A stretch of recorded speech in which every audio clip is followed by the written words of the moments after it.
Skyrock pour les militaires. Nous débutons avec les dernières infos des opérations menées la semaine dernière par les troupes françaises en Europe. En Roumanie, le bataillon multinational de l'OTAN sous commandement français maintient sa posture opérationnelle permanente. La semaine écoulée, les Alliés ont pu hausser leur niveau de préparation opérationnelle au travers des exercices Eagle Steel d'abord, au cours duquel les soldats français, macédoniens et roumains se sont entraînés à la reconnaissance offensive avec leurs véhicules blindés.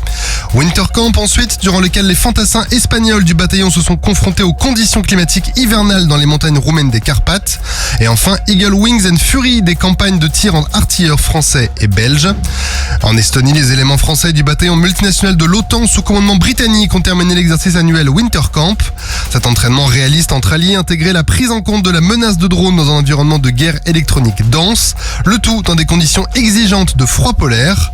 L'ensemble du bataillon a fait preuve d'une grande cohésion dans ce contexte difficile et a atteint un haut niveau de préparation opérationnelle partagée.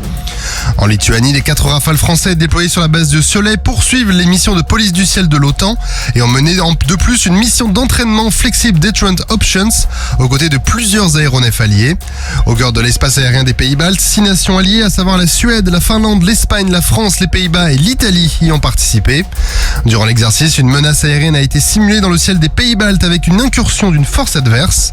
Ce scénario a fictivement opposé des Rafales français, des Typhoon italiens et F-35 néerlandais face à des Gripen suédois, des FA-18 finlandais et un AWACS E-3A ayant pénétré au cœur d'un environnement complexe et protégé par un système de défense aérien espagnol.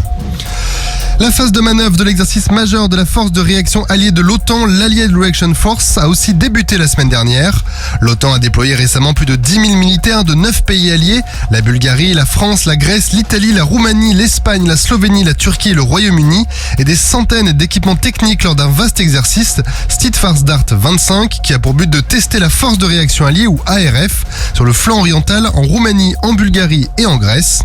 L'ARF permet à l'OTAN de répondre immédiatement à toute agression ou crise multichamp multimilieu qui peut menacer l'Alliance. L'OTAN est ainsi en capacité de renforcer immédiatement sa présence sur le flanc Est à hauteur de 300 000 militaires. Les équipements impliqués appartiennent aux forces terrestres, aériennes et navales des pays alliés. 17 navires militaires, plus de 20 avions et plus de 1500 véhicules terrestres ont ainsi été mobilisés. La France contribue à cet exercice qui réalise la projection rapide de force suite à une agression simulée des frontières de l'OTAN avec un groupement de tactique intérim pour la partie terrestre en Roumanie et avec 2 bâtiments de la Marine nationale déjà déployés dans les task group de l'OTAN en mer Méditerranée. Le patrouilleur de haute mer commandant Biro et le chasseur de mines Capricorne participent ainsi au volet maritime de l'exercice qui a lieu en mer Égée. En mer Baltique, le chasseur de mines Croix du Sud a conclu 1 mois de patrouille au sein de l'opération de surveillance maritime Baltic Sentry pour dissuader toute menace sur les infrastructures sous-marines et stratégiques dans la zone.